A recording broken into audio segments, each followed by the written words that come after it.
Hello diet, मेरी पूरा video ज्योति का है, सोशल मीडिया पर वायरल हो रहा है। ये जो पटना में आइसक्रीम वाला है उसे शादी कर ली है। देखिए शादी के बाद का वीडियो है, सोशल मीडिया पर बहुत वायरल हो रहा है।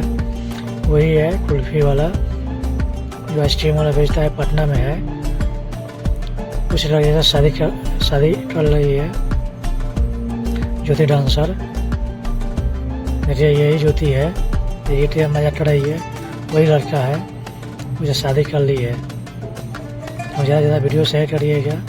सोशल मीडिया पर पूरा वायरल हो रहा है शादी का फोटो वीडियो। मैं खुद नहीं बोल रहा हूँ, सोशल मीडिया के हिसाब से बोल रहा हूँ। सोशल मीडिया पर हो रहा है, ट्रेंडिंग हो रहा है वीडियो, इसलिए मैं बोल रहा हूँ। ऐसे मालूम नहीं है मुझे शादी करी है कि नहीं करी है, क्या राज है दोनों में। ऐसा वीडियो अपन देखने के चैनल सब्सक्राइब जरूर करिए।